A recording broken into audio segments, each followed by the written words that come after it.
Bonsoir à tous et bienvenue sur Europe 1. Nous nous retrouvons pour notre rendez-vous quotidien. 2 heures de liberté puisque la ligne est à vous, 39 21. Et l'on parle de tout ce qui fait nos vies, nos émois, nos joies, nos chagrins aussi.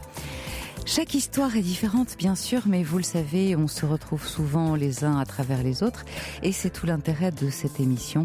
On peut en débattre, échanger des avis, creuser, fouiller des pistes. Alors même au soleil, et quand je parle de soleil, vous m'avez comprise, les questions se posent. On est en proie à des doutes. Est-ce qu'il m'a vu? Est-ce qu'elle m'a regardé? Est-ce le bon moment pour lui passer de la crème dans le dos? Voilà, tout un tas d'interrogations qui nous tombent dessus et qui nous pèsent. Eh bien, nous sommes là. Je suis à votre écoute et on peut en parler. Je plaisante, certains chanceux sont en vacances, d'autres pas encore. Voilà, si vous traversez aussi un moment un peu compliqué dans votre vie, n'hésitez pas à appeler 39 21. Autre moyen d'accès et d'intervention, vos SMS 7 39 21 en commençant par le mot nuit bien sûr. Et puis vous pouvez nous adresser vos mails sur notre site europe1.fr en allant à Libre Antenne. Merci à Quentin et à Siba, imperturbables de gentillesse au standard et qui vont vous accueillir tout au long de cette soirée. Et puis merci à Fifi qui veille à la qualité et au prestige de cette émission.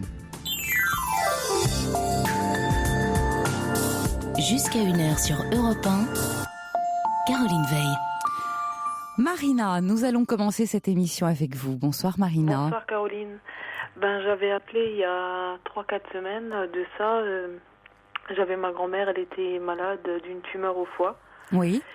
Et ça me chagrinait beaucoup parce que moi, malgré qu'on restait tous positifs, je la voyais partir. Bon, n'étant pas négatif, mais j'avais vraiment le sentiment de la voir bientôt partir. Et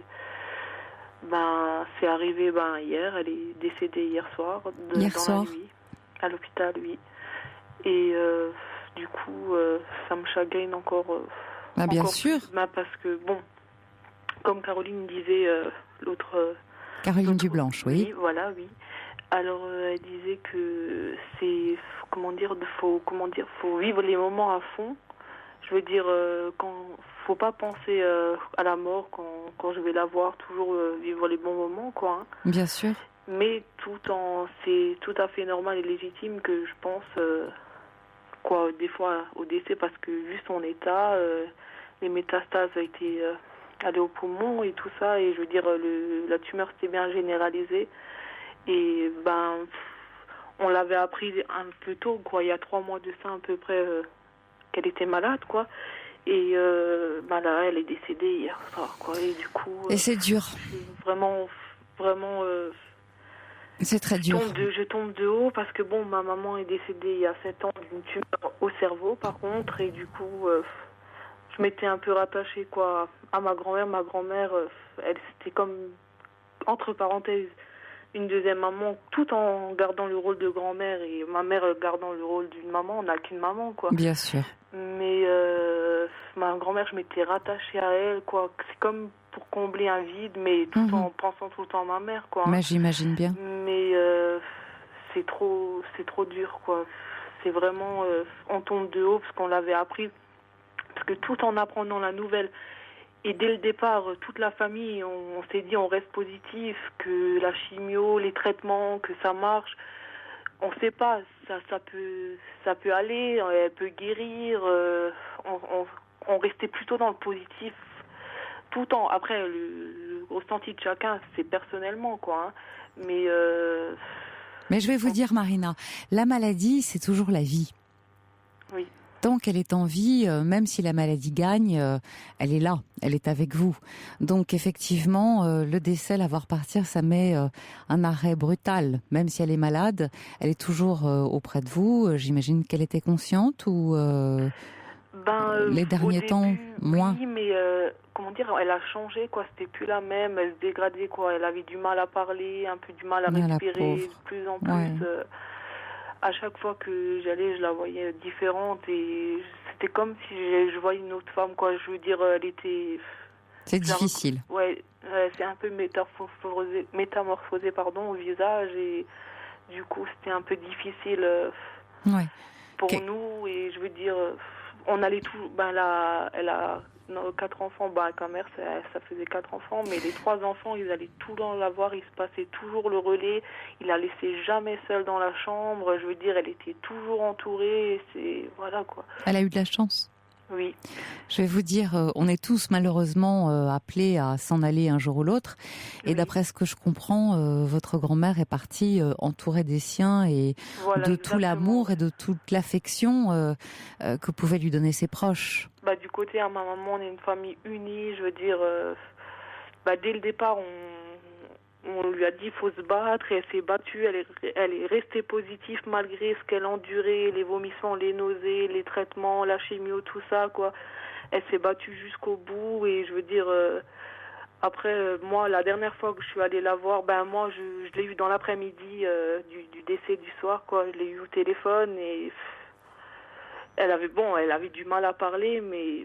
Ouais. Je ressentais pas vraiment quelque chose, mais la dernière fois que j'étais la voir, elle m'a serré la main très fort et après, et on s'est embrassé quoi pour dire au revoir, mais tout en moi, je disais, la grande peur en moi, c'était qu'elle meure, mais je veux dire, j'aurais pas imaginé tout de suite, quoi. Vous êtes surprise par la rapidité. À peine la rapidité que la nouvelle, qu'elle soit malade, et la rapidité du décès, je sais pas, Oui, vous n'avez pas eu le temps de réaliser. Voilà, et là, je réalise pas encore. Mais vous savez, on ne réalise jamais. Là, vous êtes encore, j'ai envie de dire, en état de choc. Voilà. Vous vous êtes serré la main, vous lui avez serré la main, vous avez senti un contact physique. Vous vous êtes bien séparés. Vous êtes bien séparés. Vous êtes bien séparés parce qu'il s'agit d'une séparation. Un décès, c'est ce que ça implique. Et toutes les séparations sont dures, toutes les séparations sont difficiles, que la mort soit effective ou symbolique, vous le savez bien. Alors, vous allez avoir effectivement à affronter ça, c'est-à-dire l'absence. En même temps, cette absence, ce que vous disait Caroline Dublanche il y a quelques semaines, elle est d'une certaine forme, c'est-à-dire que c'est l'absence physique. Mais visiblement, cette grand-mère, elle vous a laissé des traces. Elle a été là pour vous pendant les 7 ans. Elle a essayé de combler l'absence et le vide, la place laissée par votre maman, et elle a été là. Donc j'imagine que vous avez emmagasiné avec elle un grand nombre de bons moments. Oui, exactement. Et c'est de cette manière-là dont il faut se souvenir d'elle. C'est-à-dire que c'est comme ça qu'à l'intérieur de vous, vous allez la faire vivre. Dès que j'ai appris le décédé, qu'on me l'a dit, quoi, je veux dire, c'est comme si tous les bons moments avec elle revenaient quoi, dans ma tête. Quoi. Voilà. Je pensais qu'au bon moment, quoi. Et je pensais pas, je veux dire, il y avait que ça qui me venait à l'esprit, et du coup, au moment où j'appelle aussi juste pour dire que on sait pas ce que la vie nous réserve, malgré l'histoire de chacun a son histoire, hein, je veux dire, avec un proche ou fâché ou des choses comme ça. Bon, après c'est la vie personnelle, mais moi je dis, malgré qu'un proche nous ait fait du bien, du mal, je veux dire, on est liés par le sang, quoi, je veux dire, c'est notre famille, bon. Après, chacun fait le choix d'être auprès de cette personne, mais je veux dire, la vie, elle est tellement trop courte. Et je veux dire, même juste pour vous dire, en 2 moments, même moi, ma soeur, on est chien et chat, quand on se dispute souvent, et on s'est rendu compte qu'on se prenait vraiment des fois le chou pour rien du tout. Tout à fait. Et on est vraiment, et on s'est vraiment dit, mais on est nuls, quoi. Hein, ouais. Je veux dire, et là, ce sont les moments de crise et les moments graves comme ça qui nous ramènent à l'essentiel. À l'essentiel, exactement. Et je veux dire, la vie, elle est tellement trop courte, on ne sait pas ce que... Alors, est-ce que vous ne pensez pas que votre grand-mère, elle a rempli sa mission ? Si vous êtes capable de penser ça en vous disant pourquoi est-ce que ma sœur et moi, finalement, on se dispute bêtement, elle a rempli sa mission. Oui, parce que, entre parenthèses, c'est comme si ça nous rapprochait. Et je veux dire, comment dire, elle était pas fâchée, toujours, elle disait arrêtez de vous disputer, toujours. Et du coup, comme une grand-mère. Quelque part, elle a rempli sa mission, elle s'est beaucoup battue, quoi. Ouais. Écoutez, c'est à vous de la faire exister en vous rappelant des bons moments. Alors, bien sûr, Marina, ceux qu'on aime, nos proches, on voudrait les garder avec soi toujours. Hélas, on ne maîtrise pas. On ne maîtrise pas la vie, on ne maîtrise pas la mort, ça nous échappe et on est obligé de faire face. Je comprends que vous ayez besoin d'en parler parce que c'est quelqu'un qui vous a beaucoup marqué. Et puis, vous avez 22 ans, je crois, donc vous avez perdu votre maman toute jeune. Oui, à l'âge de 15 ans. Ouais, donc elle a dû jouer un rôle très très important dans votre vie, même si elle était votre grand-mère et vous l'avez très bien dit, on n'a qu'une seule maman. Oui. Elle a été là et c'est un peu tôt pour vous pour faire face à tout ça. Je comprends que vous ayez besoin d'en parler. Et c'est vrai que c'est dur. Oui, c'est vrai qu'après, il y a les jours qu'ils arrivent à la mort, de la voir après à l'enterrement, quoi. Ça sera des jours un peu très très très durs. Très plombés, ouais, oui, très plombés, c'est vrai. Et du coup, bon. En même temps, c'est ce qui va vous aider à réaliser qu'elle est partie. Tous ces rites, tout ce cérémonial aide à prendre conscience de la réalité de son décès. Parce que sinon, comme vous dites, on bascule. Un moment, elle est là, l'autre moment, elle est plus là. Et qu'est-ce qui s'est passé quelques secondes, on ne comprend pas très bien. On est incrédule. Mais je pense que quelque part, des proches, on s'en remet jamais vraiment, quoi. Je pense, la vie continue, quoi. La vie continue. On s'en remet, bien sûr. Bien sûr qu'on s'en remet, puisque je vous le dis, elle va être à l'intérieur de vous. Elle n'est pas partie. Mais quelque part, on aura toujours ce mal, je pense. Ce mal, cette douleur de la perte, mais malgré que la vie continue, quoi. Et puis le plaisir, Marina, le plaisir de se rappeler d'elle, de se rappeler de sa douceur. Tout en gardant le plaisir, en se rappelant le plaisir, tout ça, mais la douleur, je pense que elle s'estompe, mais elle restera toujours quelque part. Disons que le chagrin se fait moins fort, moins lourd. Voilà, et après, on apprend à vivre. Moi, ma maman, j'ai toujours toujours la douleur qui est là, malgré la vie continue. Évidemment. Tout ça. Évidemment. Mais je garde toujours les bons moments, je parle toujours d'elle, on parle d'elle sans trop en parler, en faire une obsession, quoi, mais on parle d'elle. Mais vous avez besoin de parler d'elle, il faut en parler. Et on ramène toujours les bons moments, quoi. Il faut en parler, elle aurait aimé certainement qu'on parle d'elle, mais elle aurait aimé qu'on parle d'elle dans des termes joyeux. Et on fait pas une obsession non plus, quoi. Je veux dire, en parler tout le temps, quoi, parce que des fois... moi, avant, j'en parlais tout le temps, et des fois, ma famille me disait stop. Oui, mais en même temps, vous avez raison parce que vous avez besoin de le faire. Alors, j'ai beaucoup de SMS à votre attention, Marina. Oui. Bon courage, Marina. Je suis avec vous. Et ça, c'est Cricri de Melun. Je vous soutiens. Un autre de la part de Catherine qui vous envoie ses amitiés. Et puis encore un autre pour avoir vécu la même chose. Je souhaite bon courage à Marina. Je suis de tout cœur avec elle et je lui envoie tout mon soutien. Voilà. Donc vous voyez, nos auditeurs sont là avec vous, pour vous.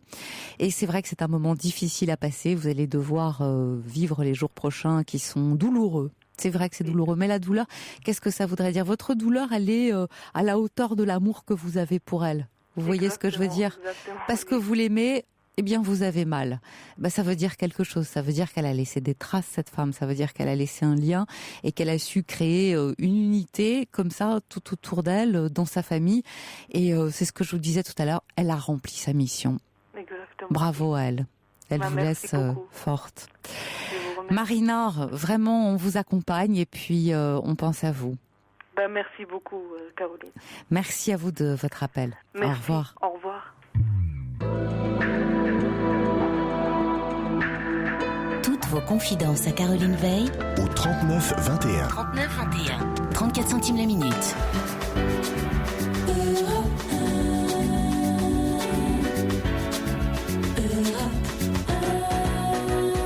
Milo, You and Me.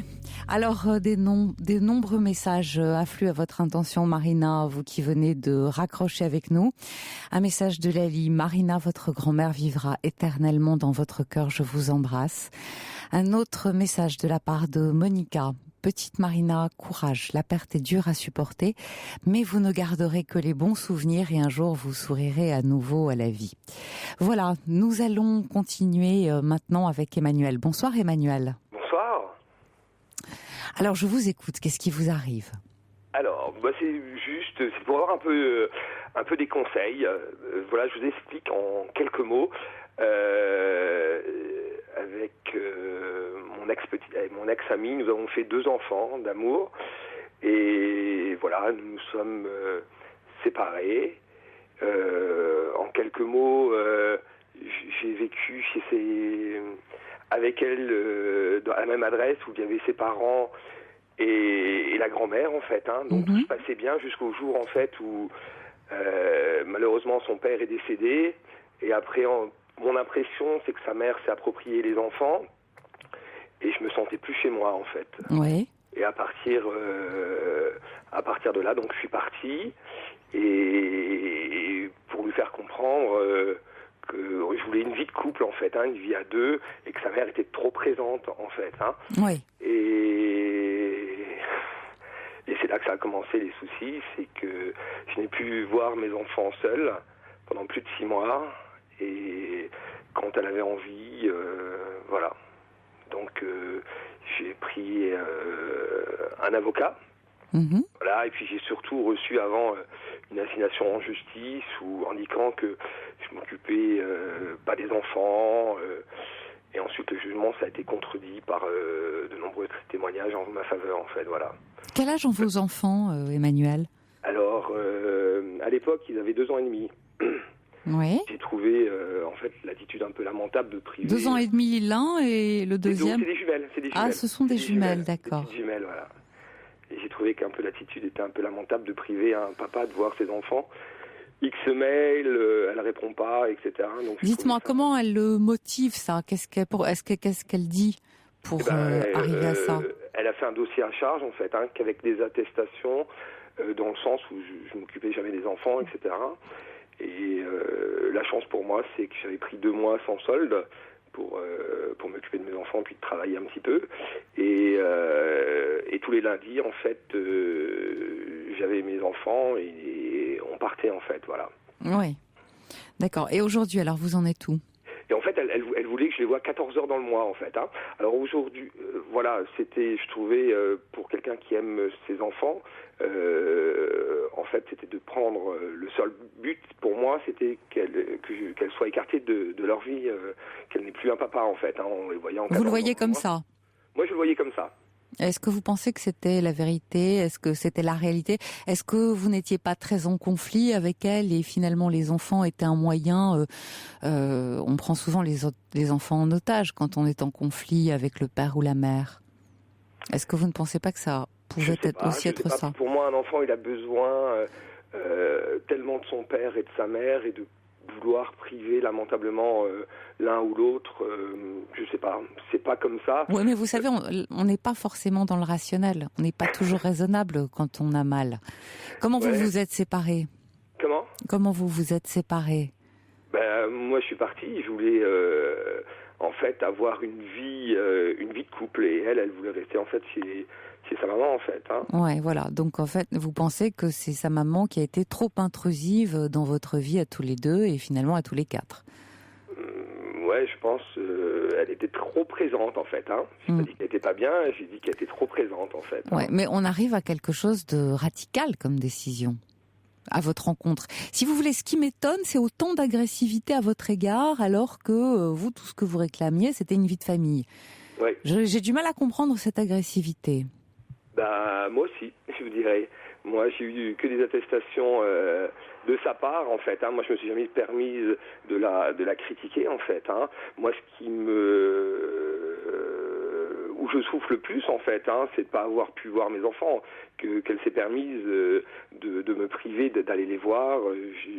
Voilà. Et quand on a été voir le juge, les avocats mon avocat a dit qu'il fasse que je puisse aller les voir, les enfants. J'étais voir, et en fait, j'étais accueilli après par la gendarmerie, vous voyez ce que je veux dire. Et tant qu'il n'y avait pas de jugement, c'était pas bon, en fait. D'accord. Alors, écoutez, vous avez dit qu'à l'époque, vos jumelles avaient 2 ans et demi. Aujourd'hui, elles ont quel âge ? Elles ont 1 an de plus. Elles ont 1 an de plus, 3 ans et demi. Bon, écoutez, elles vont grandir, ces petites. Elles vont grandir, et qu'est-ce qui va se passer ? Elles vont vous réclamer, tout simplement. Et là, j'imagine que elles vont être 2 et la maman aura du mal à se passer de vous et de vos services. D'accord. Mais moi, par rapport aux fausses déclarations, en fait, qui a eu lieu, en fait, parce que pour moi, l'objectif, c'était que je ne fasse plus partie de la vie de mes enfants. Très compliqué. Vous les avez reconnues, ces petites ? Elles portent votre nom. Tout à fait, tout à fait. Donc, il n'y a pas de souci là-dessus. Écoutez, on n'est pas vraiment dans un sens juridique au sein de cette émission, donc je peux pas vraiment vous répondre sur le plan juridique. En revanche, ce que je peux vous dire, c'est que, à la rigueur, un juge sait assez bien apprécier les besoins d'un enfant. Et si le père est réellement demandeur et que la mère n'a pas grand-chose à mettre en face comme argument pour le priver de son droit de visite, en principe, le juge va vous accorder ce droit de visite. Oui, tout à fait. Ça, sur le plan légal, vous allez être protégé. Non, mais elle souhaitait 14 heures, je les ai eu un week-end sur 2 et tous les lundis, la moitié des vacances. Bon, c'est classique, ça. Donc voilà, il n'y a pas eu de souci par rapport à ce qui a demandé. Et en fait, dans le jugement, c'est bien indiqué que elle disait que je m'occupais moins des enfants, mais qui a été contredit par de nombreux témoignages. En fait. Voilà, donc ça a été dans votre sens, donc vous avez obtenu gain de cause. Voilà, ça, et c'est que par rapport à la grand-mère, qui fait une partie importante du conflit, en fait. Donc ça a été indiqué en fait sur le jugement. Aujourd'hui, j'arrive toujours pas à communiquer avec elle. C'est ça, vous voyez ce que ça je veux viendra. dire. Je vais vous dire pourquoi, parce que je vous demande de faire confiance à vos filles. Et oui, par la force des choses, les petites, je vous dis, un papa, et vous l'avez bien compris, c'est très important pour elles. Visiblement, vous les aimez d'amour, ce sont vos filles. Et plus vous allez leur donner d'amour, plus elles vont vous en donner également, et plus elles vont vous réclamer. D'accord. Et ça va se passer comme ça. Vous voyez, de fait, vous allez être amené à les voir de plus en plus. Parce que elles vont faire ce qu'il faut pour ça. Donc il faut faire un petit peu confiance à ses enfants. Alors peut-être que la mère ne sera pas tout à fait d'accord dans un premier temps. Elle va essayer de s'opposer, s'en tenir stricto sensu, c'est-à-dire à ce qui a été décidé dans le jugement. Mais au fur et à mesure des demandes et des demandes réitérées des enfants qui vont, croyez-moi, faites-moi confiance, être très insistantes, parce qu'elles vont passer de très bons moments avec vous. Par la force des choses, elle sera tout de même obligée de s'incliner et vous allez obtenir gain de cause sur ce plan-là. Mais là, je vous demande de faire confiance à vos filles et ça prend un peu de temps. Il faut attendre. Elles vont grandir gentiment, vous allez les regarder pousser et avec elles va pousser aussi le désir d'être avec vous. Et ça, on ne pourra pas l'empêcher. Oui, alors le jugement dit qu'en défaut d'accord, en fait. Donc moi, je lui demande plusieurs fois de voir plus souvent nos enfants, etc. Elle botte en touche, elle ne veut pas parler de ce sujet, en fait. Donc, si je veux vraiment avoir plus souvent mes enfants, je vais être obligé de repasser par la justice. Et je trouve ça dommage, aujourd'hui, qu'on n'arrive pas à s'entendre, en fait, de lui dire que depuis le départ, en fait, tu vois, je suis présent.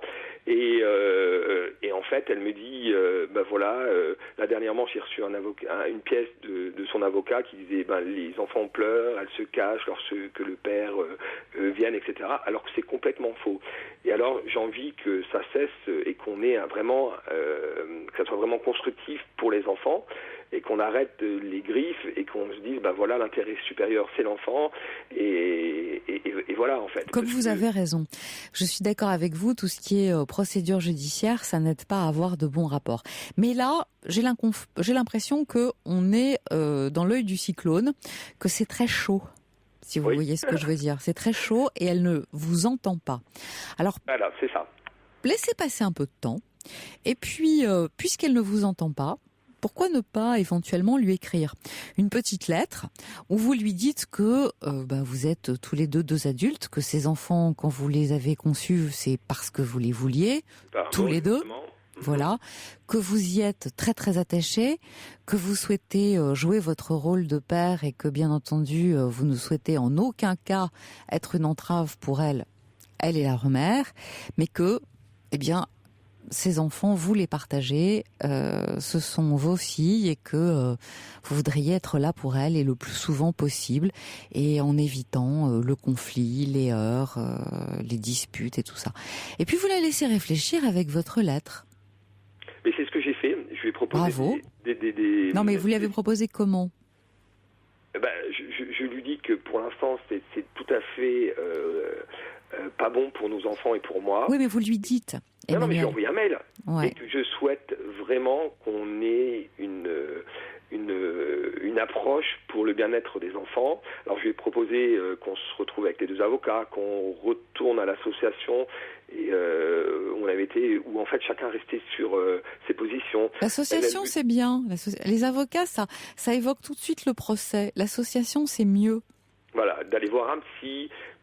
Parce que pour moi, dans tout ce qu'elle fait, quand elle me dit que les enfants se pleurent, elle me le dit pas, en fait. Et moi, je constate pas ça. En fait, les enfants sont là. Et pour moi, elle me fait des coups de bas depuis le départ. On devait se remettre ensemble et elle avait pris un avocat par derrière. Vous voyez ce que je veux dire? Ouais. Et que des coups bas par derrière. Elle me dit attends 2 minutes et j'ai la gendarmerie qui vient 10 minutes après. Vous voyez? Et là, les enfants pleurent, se cachent. Et je me dis, son seul but, c'est de m'écarter de la vie. Alors, je me trompe peut-être. J'ai l'impression qu'elle vous en veut. Alors, je ne sais pas de quoi. Sans doute. Ouais, sans doute. Elle me hait. Vous savez pourquoi elle me hait? Parce que j'ai dit que sa mère était trop présente. Ouais. Alors, bon, elle a peut-être pas tout à fait évolué de ce côté-là, mais j'ai l'impression que pour l'instant, elle vous en veut. Elle vous en veut tellement que, je vous le répète, elle ne vous entend pas. Laissez passer un petit peu de temps. Laissez passer un petit peu de temps, Emmanuel, parce que pour l'instant, vous êtes vraiment au cœur du conflit et tout ce que vous pourrez dire, envoyer là, tout de suite, ne sert à rien. D'accord. Moi, la question je me demande par rapport à ces faits qui ne sont pas réels, que pour une fois, c'est comme ses amis qui ont fait des fausses déclarations, etc. Est-ce qu'il ne serait pas plus judicieux de porter plainte une fois pour toutes?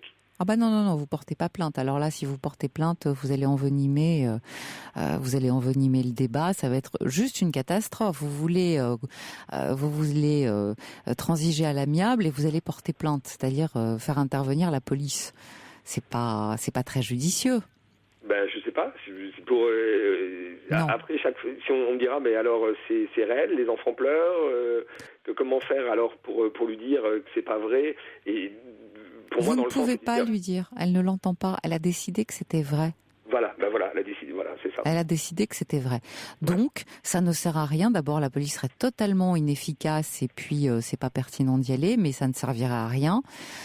Juste à déposer une main courante qui ne vous apporterait pas grand-chose de plus, croyez-moi. Donc laissez tomber la police, laissez tomber le côté judiciaire, procédurier. Allez plutôt du côté des associations et des gens qui sont des médiateurs et qui peuvent vous aider. Voilà. Mais tranquille, Emmanuel. D'accord. Voilà, doucement, ça ne sert à rien, sinon là, elle va se braquer, elle va se bloquer, et ça serait dommage parce que, vous savez comment ça se passe. De fait, elle doit vous présenter les enfants, mais un jour, il y en aura une qui aura un rhume, elle pourra pas venir, un autre coup, ce sera l'autre. Alors c'est pas la peine d'en arriver là. Donc, tranquille. Tenez-vous à ce qui a été décidé de façon judicieuse, certainement par le juge pour l'instant, et puis laissez venir, et dans quelque temps, la petite lettre à nouveau. D'accord ? Bon, à très bientôt Emmanuel, tenez-nous au courant. Merci. Merci à vous, au revoir. Pour intervenir dans l'émission, appelez le 39 21 34 centimes la minute.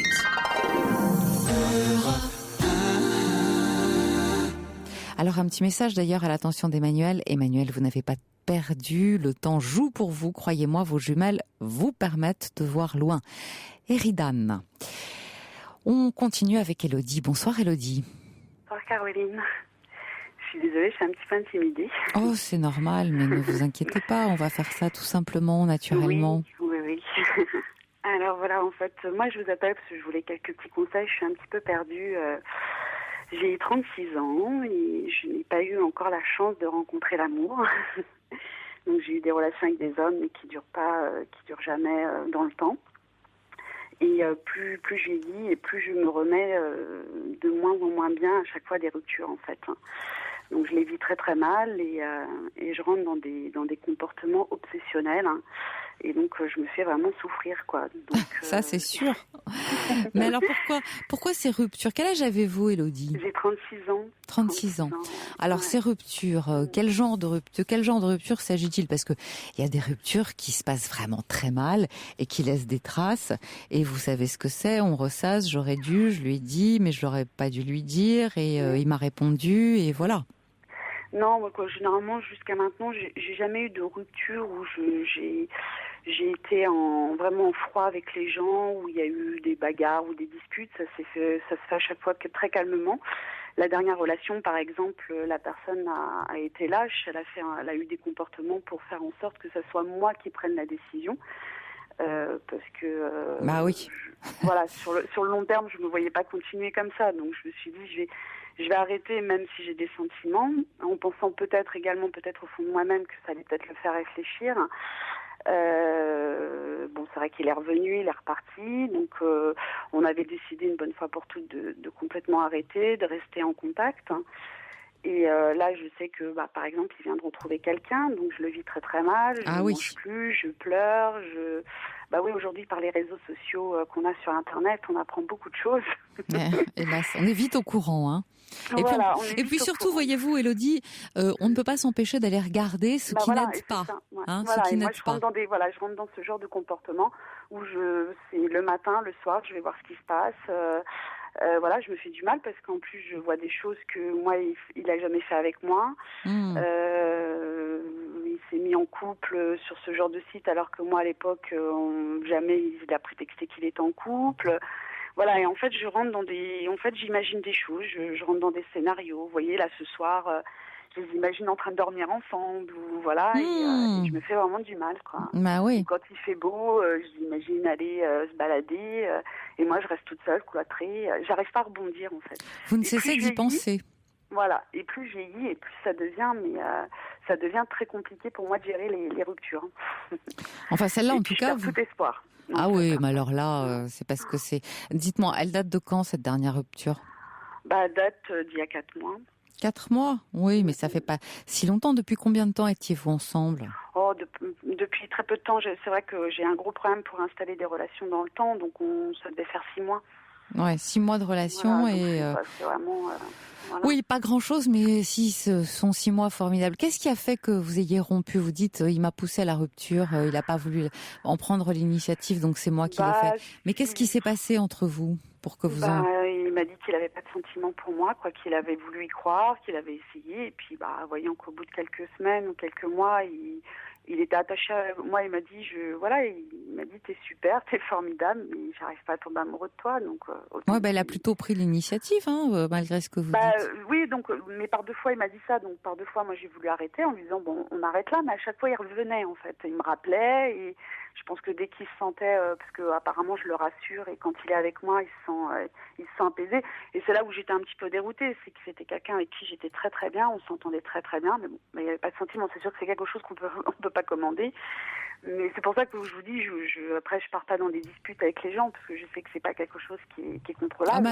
Je vais vous dire, la dispute ne sert pas à grand chose parce que quand on se met à reprocher à l'autre, on lui donne tout sauf 1, envie de revenir, 2, envie de poursuivre. Donc voilà. Donc non, puis je peux pas reprocher à quelqu'un. Je sais que moi ça m'est arrivé aussi d'être avec des gens, de pas avoir de sentiments. C'est pas quelque chose qu'on peut contrôler. Donc oui. Donc voilà, mais moi, mon problème, c'est que j'arrive jamais à rebondir, quoi. Je rebondis très mal et je prends un temps fou avant de retrouver, quoi. Cette personne, par exemple, avant de l'avoir rencontrée, je suis restée presque 1 an célibataire toute seule, quoi. Avant la dernière rupture que j'avais eue avant, quoi. Donc. Ouais, ça vous fait mal à chaque fois. Alors, je pense que vous restez arrêté. Vous êtes arrêté, vous êtes figé dans le temps. Vous avez des amis ? Oui, mais c'est vrai qu'ils ont là, quoi. Tous mes amis sont en couple avec des enfants. Oh là là. C'est encore plus dur. Par exemple, hier, je suis allée voir une amie. Exceptionnellement, elle n'avait pas ses enfants, elle n'avait pas son mari, donc on s'est fait une petite soirée entre copines à discuter. Ça m'a fait du bien. Mais voilà, c'est vraiment de l'exceptionnel parce que je pense que quand on est en couple avec des enfants, c'est pas toujours évident aussi. Donc, mais oui, je vais vous dire, pour s'en sortir, il faut vouloir s'en sortir. Et le fait d'y penser comme ça et de ressasser comme vous le faites et de faire revivre en permanence, c'est un moyen de garder un lien avec lui. Le chagrin est toujours un lien. Ça continue de faire exister l'histoire. Je fais plein de choses. Je fais du sport, je vais au sport. Je m'arrête pas de vivre, en tout cas, quoi. Là, je me jette à corps perdu dans mon travail, la journée. Mais c'est plus le matin, le soir où j'ai des grosses angoisses. Et oui, j'essaye de me contrôler, de pas y penser, etc. Mais ça revient toujours. Oui, quoi. mais parce que c'était un moyen de faire de faire perdurer l'histoire. C'est ce que je suis en train de vous expliquer. Ouais.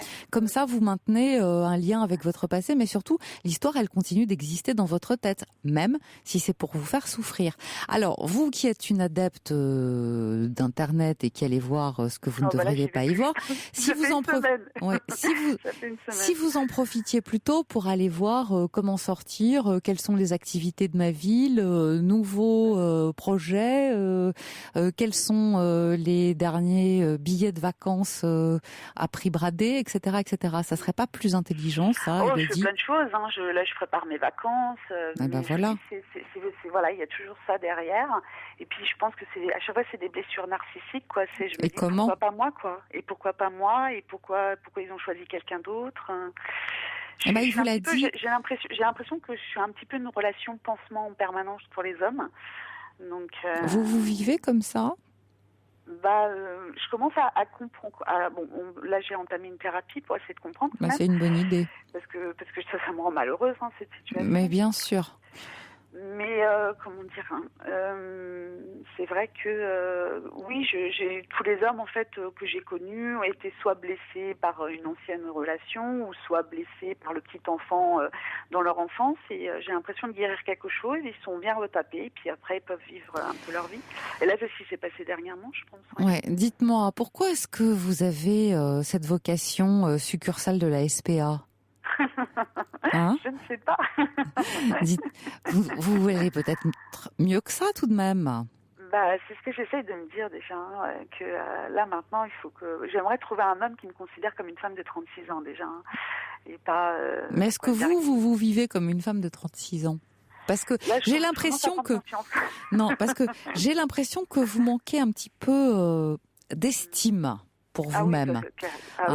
Parce que vous avez utilisé le mot pansement, vous avez utilisé le mot remise en forme, je résume un petit peu. Et pourquoi on ne peut pas vous aimer, vous, pour la personne formidable, géniale que vous êtes et ce que vous avez à offrir? Ah non, à chaque fois, ils me disent qu'ils m'adorent. Je suis adorable, ils me trouvent jamais de défauts alors que j'en ai. Je veux dire, je suis comme tout le monde. Mais alors pourquoi, justement, quand je les entends tous me dire ça et me dire mais les sentiments sont pas là, c'est pas le premier à me dire ça. Est-ce que vous vous livrez? Est-ce que vous vous livrez? Alors le dernier, justement, je pense que là c'est encore plus dur parce que le dernier, c'est la première fois de ma vie, je pense, où j'ai été vraiment sincère et naturelle avec quelqu'un. C'est vrai que comme j'avais pas d'estime pour moi-même, les autres relations, en fait, je surjouais, ou en fait j'ai inventé un personnage, on va dire. Ouais. C'est-à-dire que voilà, si la personne aimait la guitare, je savais jouer de la guitare. Vous voyez, oui, c'est ça. Voilà, donc avec le temps et avec la maturité, j'ai appris que de toute façon ça servait plus à rien. Je m'étais dit tiens, la dernière, je vais me livrer telle que je suis et bon. Dites-moi, vous êtes... Oui, mais on est quand même sur la voie du progrès. Oui, c'est clair. Mais pour ça, encore faut-il y croire. J'ai l'impression que vous êtes encore dans l'idée, moi, à part les réparer, je vaux pas le coup pour moi. Parce que, d'après ce que vous dites, vous êtes dans le désir de l'autre.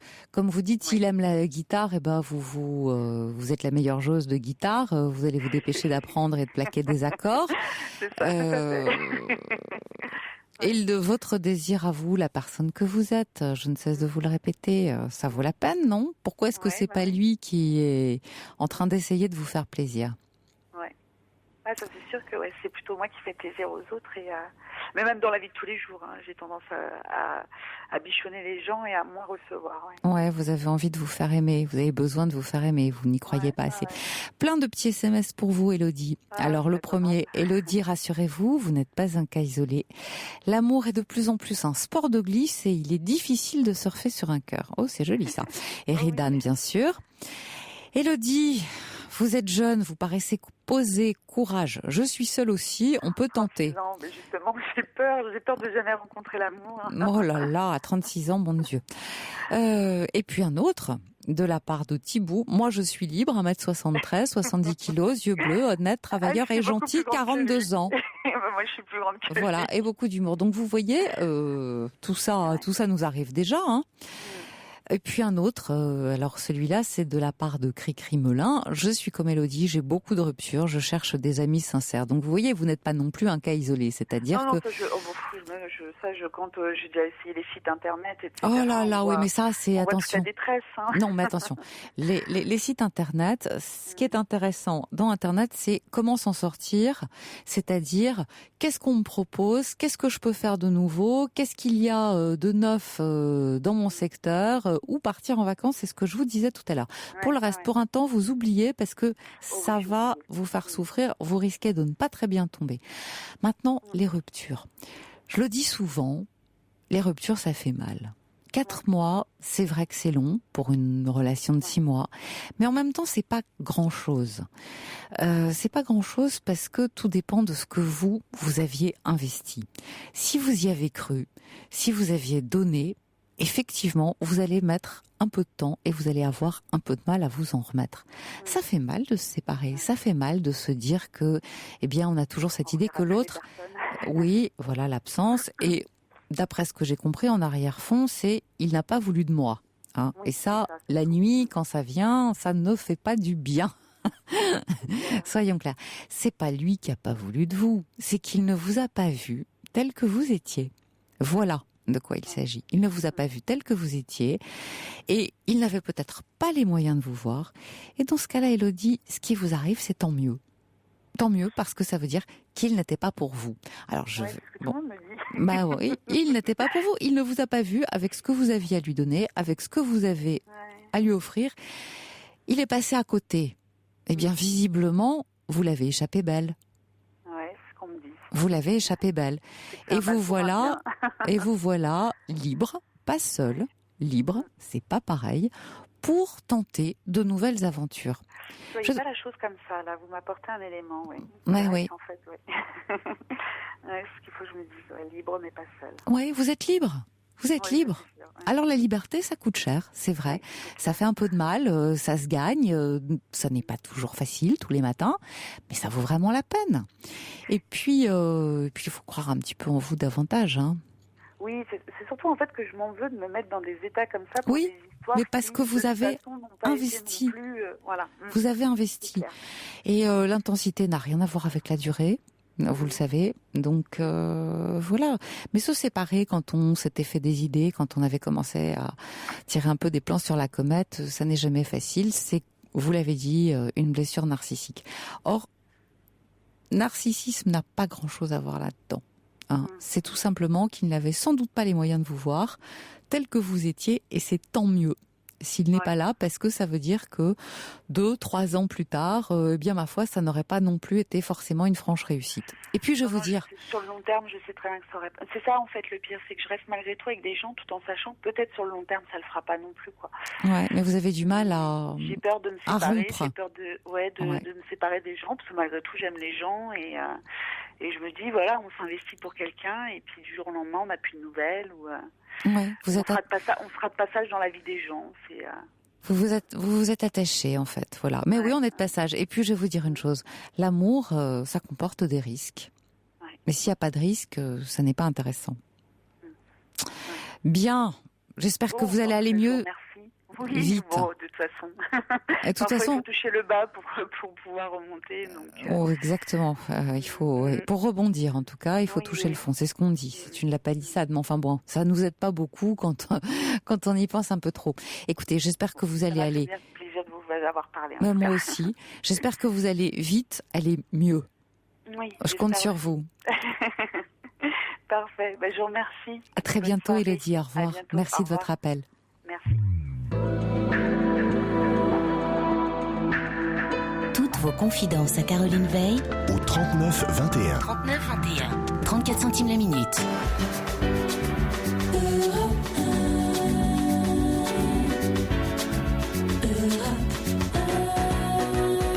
Et puis nous allons continuer avec Pauline. Bonsoir Pauline. Bonsoir. Je vous écoute. Donc voilà, j'ai 36 ans, j'ai 2 enfants.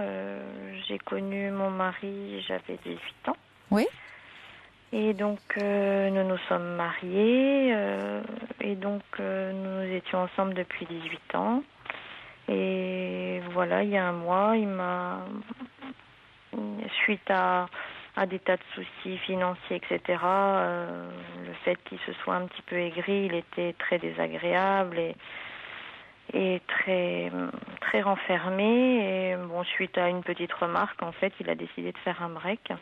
Un break. Un break où il a été chez des copains pour faire ce break pendant une quinzaine de jours. Et puis en revenant, il m'a annoncé qu'il souhaitait divorcer. Ah, c'est un choc. Oui, parce qu'en fait, comment vous expliquer, en fait, un choc dans le sens que ce qui nous unissait, c'était toujours ce sentiment d'amour. Enfin, moi, en tous les cas, pour moi, même si les choses étaient compliquées, j'ai toujours essayé d'essayer de le remonter, d'essayer de faire en sorte que les choses aillent mieux. Et lui, effectivement, ne faisait pas beaucoup de choses pour aller dans ce sens-là. Donc, je me suis vraiment épuisée à ça, mais bon, voilà. Moi, j'avais toujours les sentiments. Je pensais que lui aussi partageait les mêmes sentiments que moi. C'est quelqu'un qui était très, très famille et qui souhaitait vraiment que sa famille soit bien. Et surtout par rapport à ses enfants. Et puis, tout d'un coup, en fait... aigri par des tas de soucis. C'est ce que vous pensez. Mais qu'est-ce qui lui est arrivé d'après vous ? Est-ce que vous diriez que il a un petit épisode dépressif ? Oui, par exemple. Oui, je pense qu'il a. Mais le problème, c'est qu'il ne veut absolument pas se soigner. Mais il s'agit de ça, d'après vous ? Il s'agit de ça. Il s'agit d'une histoire compliquée de l'enfance qui remonte sans arrêt à la surface, mais qui veut absolument pas. Faire remonter, enfin, je sens bien que c'est toujours une période compliquée et en fait, voilà, je pense qu'il y a des choses difficiles. Il s'est mis beaucoup d'ambition, beaucoup de d'objectifs dans la vie. Il a jamais réussi à atteindre ses objectifs. Quel âge a-t-il ? Il a 36 ans aussi. Il est jeune. Il a du temps pour ça. Oui, mais bon, je sais pas. Après, échec par échec, financièrement très très coincé. Coincé, c'est-à-dire vous êtes dans les soucis financiers. Dans le surendettement, oui. Ah oui. Et donc un surendettement qui dure. Et c'est tout. Il s'est vraiment aigri avec tout ça. Et puis donc. Vous pensez qu'il est un peu écrasé ? Pardon ? Il est un peu écrasé ? Il s'est senti étouffé par tout ça, donc je pense que son break, c'était une certaine fuite de toute cette lourdeur de la vie, quoi. Oui, mais je pense que vous pensez bien, Pauline. Qu'est-ce que vous auriez envie de lui dire ? Qu'est-ce que j'aurais envie de lui dire ? Je sais pas, parce que là, il part dans tous les sens, et en fait, il a fait ce break, il a évoqué le divorce, mais sauf qu'il met rien en marche. Comment dire, je l'ai vu justement depuis qu'il a évoqué tout ça sans arrêt avec son téléphone, à envoyer des SMS dès qu'il était un peu présent pour voir les enfants, tout le temps branché au téléphone alors que c'était pas du tout son... Donc j'ai effectivement suspecté une relation. Oui. Il a toujours nié, il m'a dit non, je te dirai le jour où il y aura une relation, et puis... Il va peut-être pas vous le dire. Oui, je pense qu'il essaye aussi de me protéger. Et puis après, au final... Vous pensez que c'est le cas ? Oui, c'est le cas. Vous pensez qu'il Ça a été confirmé. Ah voilà. C'est-à-dire que vous pensez qu'il a une relation ? Ça y est, oui, maintenant, a priori, ça s'est fait vraiment après le break, quoi. Vous croyez ?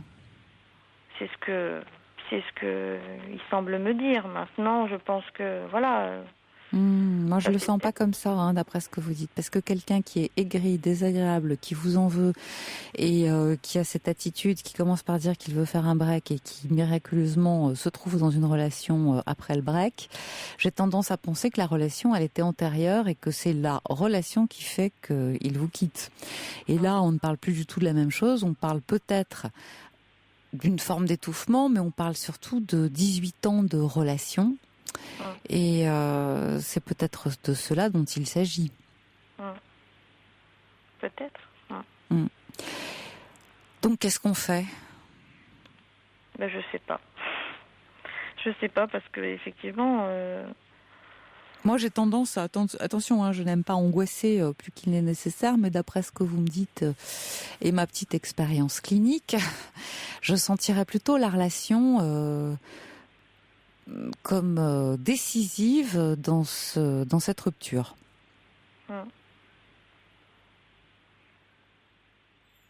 Alors, Écoutez, je vais vous demander de rester en ligne avec nous. Je vais vous reprendre tout de suite après le journal si vous le voulez bien. Donc vous ne raccrochez pas, vous restez avec nous et on reparle de tout ça tout de suite après.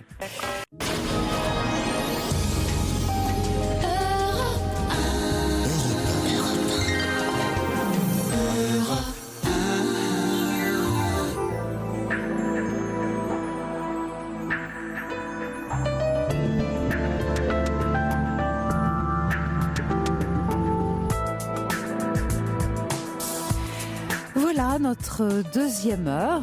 Nous allons reprendre le fil. Je vous rappelle que c'est une libre antenne. La ligne vous appartient, 39 21. Au creux de la nuit, vos confidences sont les bienvenues. On parle ici sans façon, sans tabou, de ce qui vous tient à cœur, des difficultés, des complications que vous pouvez connaître dans votre vie. C'est léger, c'est moins léger, peu importe. L'essentiel, c'est de partager.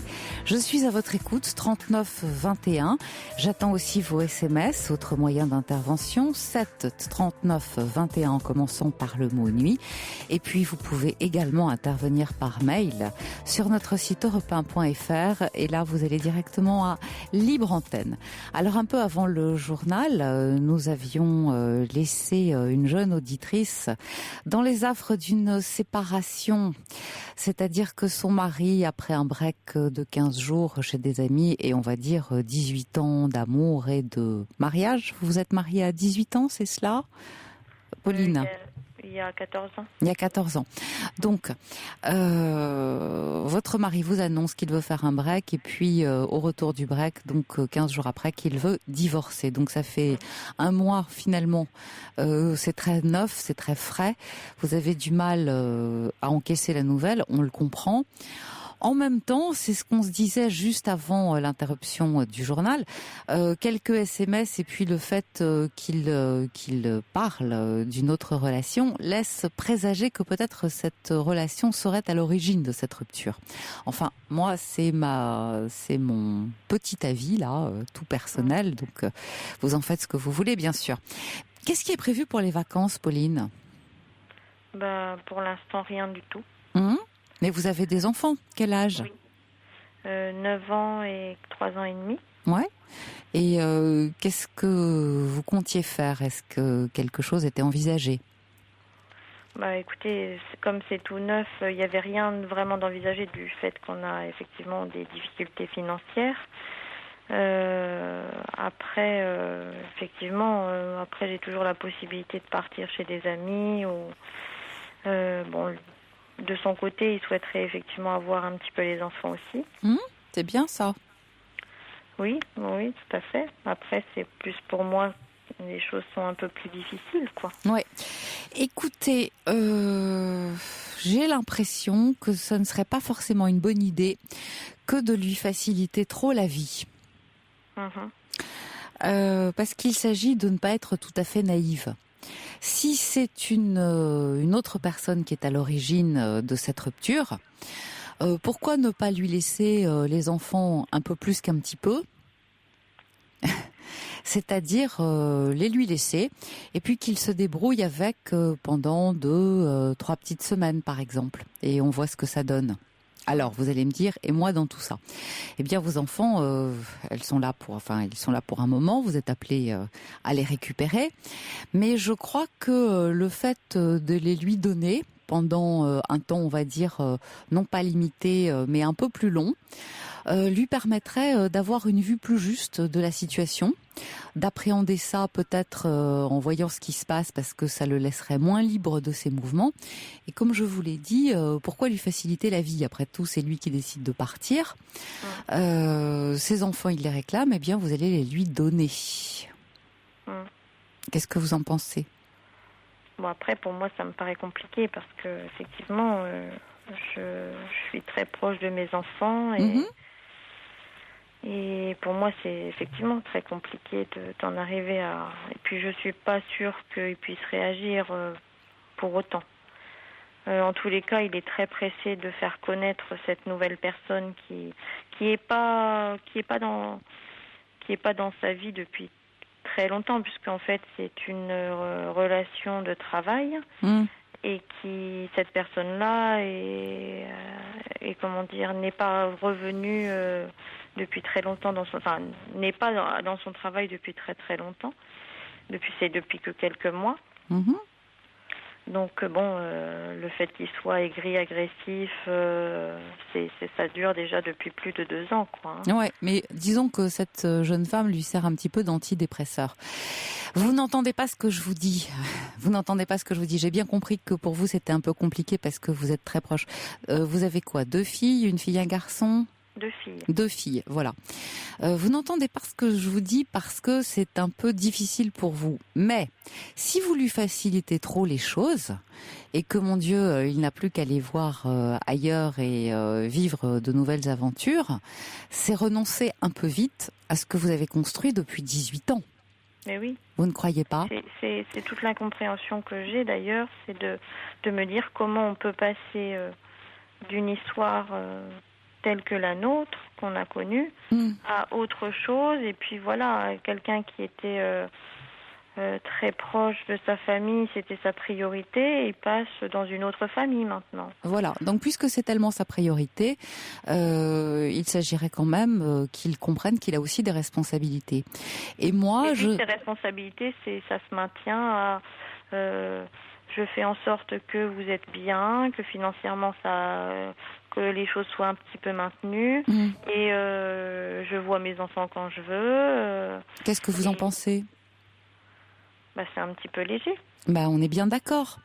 La responsabilité, c'est aussi faire l'éducation au quotidien des enfants, c'est être là quand les enfants ont besoin, c'est se sentir responsable, mais en fait... moi, j'ai l'impression qu'il fait plus sa crise d'adolescence que... Mais peut-être qu'il faudrait l'aider à retrouver le sens de ses responsabilités en le confrontant au problème. Est-ce que par hasard, vous ne pourriez pas lui dire que cette nouvelle vous anéantit, que vous ne savez plus très bien où vous en êtes, que vous ne vous sentez pas la force pour l'instant justement de faire front et de vous occuper de ces 2 petites filles, que vous avez besoin de lui, que vous avez besoin de son aide et que vous préférez aller vous reposer pendant 2 à 3 semaines chez des amis, chez vos parents, chez vos frères, vos sœurs, qui vous voulez, mais vous lui laissez les enfants. Écoutez bien ce que je vous dis, Pauline, vous lui laissez les enfants. Parce que les enfants, c'est tout de même un obstacle. C'est tout de même un obstacle à une vie future qui se dessine assez facile là devant lui. Et je ne vois pas pourquoi vous lui faciliteriez la tâche. Battez-vous avec vos moyens. Je vous sens justement très abattue. Mais moi, je le comprends. Je le comprends. Mais parce qu'en fait, il est très très indifférent à ma souffrance. Ouais, c'est un bon moyen. J'ai pu lui exprimer. Il l'a vu à plusieurs reprises. Il y a des moments où j'étais plus forte et en fait, sa pirouette, c'est je sais que de toute manière, tu vas accepter. Oui, c'est un peu facile. Eh bien justement, vous allez lui dire que pour l'instant, vous êtes, ce qui est le cas, vous ne lui mentez pas, en souffrance et que vous avez besoin de vous retrouver un peu toute seule parce que, au contraire de ce qu'il croit, plus vous allez vous sentir forte et plus vous allez lui faciliter, lui clarifier les choses. Allez, là, on se réveille un petit peu.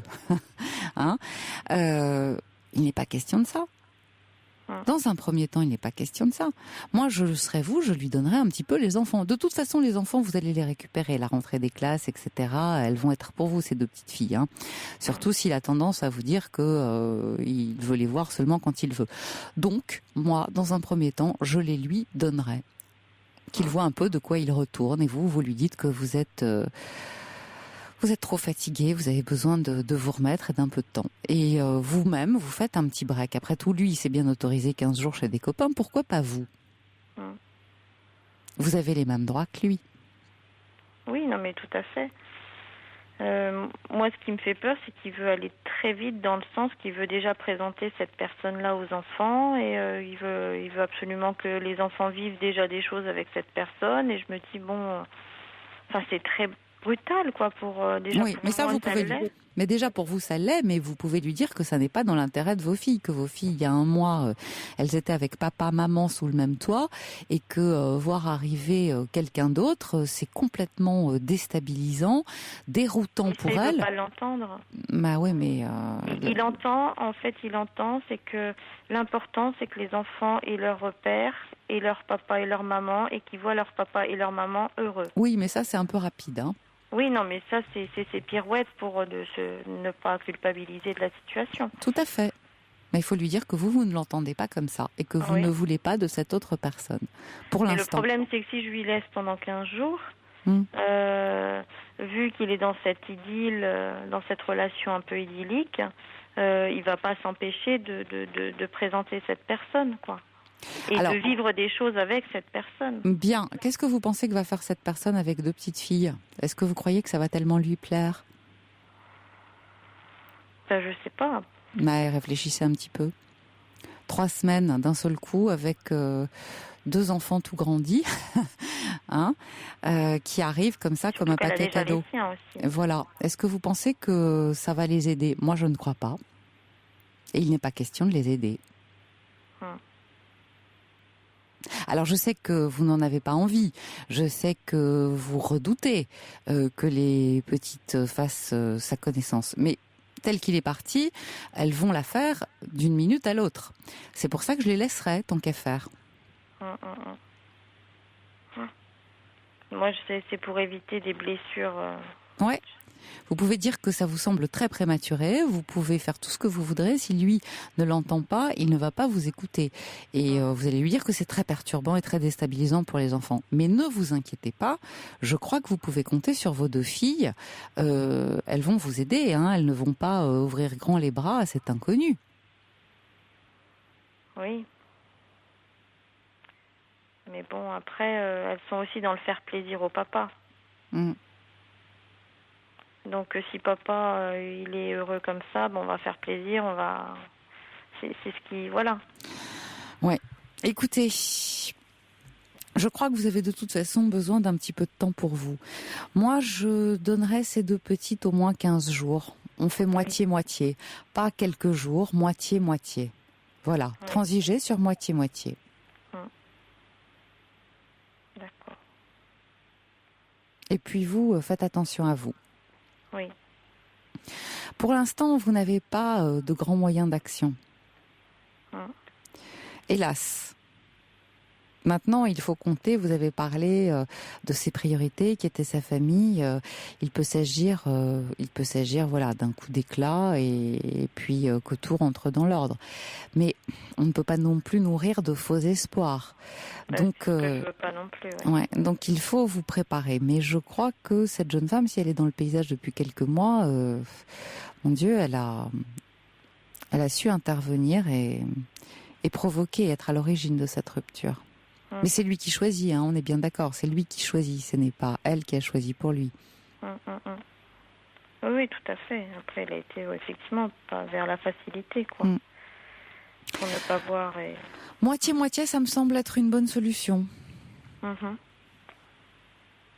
Et puis ça vous fera du bien à vous peut-être d'être un peu seul et de pouvoir faire un point et de réfléchir. Mais c'est vrai que je suis toujours... bon, c'est très frais, hein, mais je suis coincée entre l'espoir de me dire, effectivement, je peux essayer, mais en même temps, je me dis, mais l'homme qu'il est actuellement me dégoûte, quoi. Ouais, on comprend. Ouais, bien sûr. Parce que c'est pas lui que j'ai épousé, c'est pas lui que je reconnais, et que, ben voilà, il me... Ouais, cet homme-là ne vous plaît plus. Non. C'est déjà ça. C'est déjà ça. C'est une première étape, c'est sûr, mais et qu'est-ce qu'elle est, même s'il y avait un espoir, quelle acceptation, dans quelle mesure je pourrais effectivement le voir revenir. Bon, alors là, mais après, je veux pas anticiper. Voilà, on va pas anticiper, on n'en est pas là. Disons que si par hasard il cherchait à revenir, quand on s'est beaucoup aimé, on peut accepter que l'autre ait un moment d'égarement et on a tous un jour ou l'autre droit à l'erreur, vous le savez bien. Donc à ce moment-là, ce sera à vous de faire la part des choses et de voir ce dont vous êtes capable et de quelle façon cela vous a entamé et ce qui est dans vos moyens. Mais pour l'instant, on n'en est pas là. Pour l'instant, on est à la veille de l'été. Et il s'agit vous aussi de vous récupérer. Je crois que si vous passez votre temps à vous occuper de vos filles, ça ne va pas vous faire du bien. Vous avez besoin de vous aérer, de trouver du soutien auprès des gens qui vous sont proches, des amis, votre famille, je ne sais pas, hein, tout ce qu'on peut imaginer. Mais de manière aussi à ne pas ce que ça soit tout rose pour lui, ça serait un peu trop facile. Je partagerai les enfants. D'accord. Voilà. Écoutez, je vous souhaite bonne chance, Pauline, et puis surtout bon courage. Je sais que vous traversez un moment dur. Merci beaucoup. C'est difficile. À très bientôt. N'hésitez pas à nous donner de vos nouvelles. D'accord. Au revoir, Pauline. Au revoir.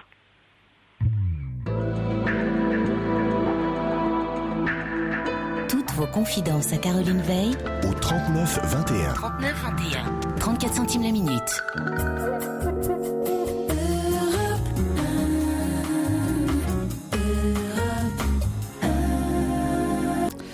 C'était France Gall, évidemment. Alors je reçois des mails à votre attention, Pauline, surtout tenez bon. Bon courage en cette douloureuse période, je pense à vous, de la part de Jérôme. Et puis un autre, il vaut mieux le mettre face à ses responsabilités et qu'il affronte la vie avec 2 enfants, parce qu'une séparation, c'est aussi ce que cela veut dire. Voilà, tout autant de SMS qui vont et qui vous encouragent, Pauline. On va continuer tout de suite avec Lali. Bonsoir Lali. Oui, bonsoir Caroline. Voilà, je vous remercie de prendre mon appel. Mais on est là pour ça. Donc voilà, écoutez, moi j'interviens parce qu'hier j'entendais votre émission. Enfin, du coup, j'ai entendu le témoignage d'une jeune femme tout à l'heure. Je crois qu'elle s'appelait Élodie. Élodie, tout à fait. Voilà. Et bon, ce qu'elle vous expliquait, c'est un petit peu, avec des petites différences, mais c'est un peu ce que je vis aussi. Voilà, et ce que pas mal de personnes, je me demande s'il n'y a pas un côté un peu, bon, j'en sais rien, un peu générationnel, parce que je trouve qu'on est assez nombreuses. Effectivement, à vivre ce genre de choses en ce moment. Enfin, bon, je veux pas généraliser, après tout, j'en sais rien, mais c'est vrai que j'entends beaucoup ça. Et moi, je suis confrontée un petit peu au même genre de problème, quoi. Voilà. Oui. Et alors, comment vous verriez-vous cette situation ? Qu'est-ce que vous en pensez ? Pourquoi est-ce que vous croyez que vous vous séparez ? Parce que c'est aussi souvent, et en même temps, à chaque fois, visiblement, vous dites que vous en souffrez si vous êtes dans la même problématique qu'Élodie. Qu'est-ce qui fait oui, que... parce que moi, excusez, pardon. Oui, en fait, moi, c'est parce que comme Élodie, je commence un petit peu à me projeter, etc. Je me dis que ça pourrait marcher et tout ça. Et donc, oui, bon, ça s'arrête ou voilà, bon. Et puis ouais, je suis un petit peu déçue, quoi. Après, puis non, moi-même, ça me fait de la peine, quoi. Bien sûr, ça fait de la peine. C'est difficile à affronter une séparation. Ça ne fait jamais du bien. On est tout à fait d'accord. Mais combien de temps dure-t-elle à chaque fois ? Non, alors moi, je suis dans un cas, bon, un petit peu, bon, ça a été assez. En fait, moi, je dirais pire, dans le sens où, justement, hier, vous aviez plusieurs jeunes femmes à qui vous expliquiez plusieurs femmes, qu'il fallait pas être naïve et qu'il fallait pas trop faire confiance trop vite. Alors moi, c'est vrai que je suis quelqu'un d'un petit peu prudent, voilà. Donc, du coup, les histoires, limite, je les commence même. Non, vous allez me dire que c'est de ma faute, mais enfin, je sais pas. J'ai un peu de mal avant de commencer disons qu'on est en relation, mais que je sors pas vraiment avec les personnes parce que je me dis. Je sais pas, j'ai du mal à faire confiance et que en fait, au moment où je me lance, je me fais quitter, quoi. Vous faites quitter, c'est-à-dire au moment où enfin vous allez, vous franchissez le pas, Ouais. vous diriez qu'il y a une lassitude de la part de votre interlocuteur. Comment vous interprétez ça? Moi, je ressens pas comme ça, mais je me trompe peut-être, je sais pas trop. J'ai l'impression... ouais, alors est-ce que c'est des gens qui m'en veulent de les avoir un petit peu fait attendre, mais en même temps, on dit bien que la fille doit pas quand même, enfin, je sais pas quoi, être trop se jeter dessus, enfin, voilà, donc moi j'ai tendance à voilà quoi, à pas être quelqu'un de spécialement facile. Bon, après je me mets quand même des limites dans l'autre sens aussi, enfin j'essaye de rester mesurée, et mais c'est très curieux, effectivement. Voilà. Quel âge avez-vous, Lali? Pardon? Quel âge avez-vous? J'ai 34 ans, je vais bientôt en avoir 35. Est-ce que vous avez déjà vécu une relation longue? Longue, non. Le plus Jamais. long, c'était par exemple 1 an et demi avec quelqu'un. C'est quand même quelque chose, 1 an et demi, ça n'est pas rien du tout. Oui, mais c'était pas une relation, je veux dire, suivie, où j'habitais avec la personne, etc. Mais c'était une relation où on se voyait le week-end ou des choses comme ça, voilà. Oui, seulement le week-end. D'accord. Et sinon, combien de temps? Quelle est la durée moyenne, diriez-vous?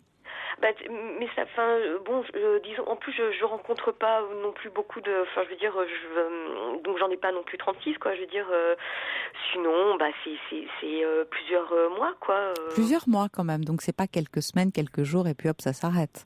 Non, mais par exemple, là, la situation dans laquelle je suis cette fois-ci, c'est quelqu'un que je connais depuis 1 an. Ouais.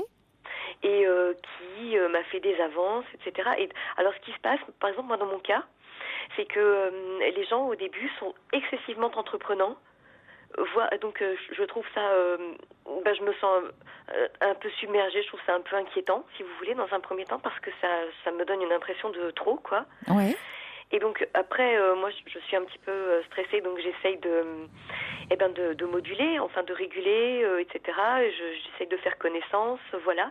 Et là, les gens le prennent, je sais pas, les gens sont peut-être un petit peu déçus, bon.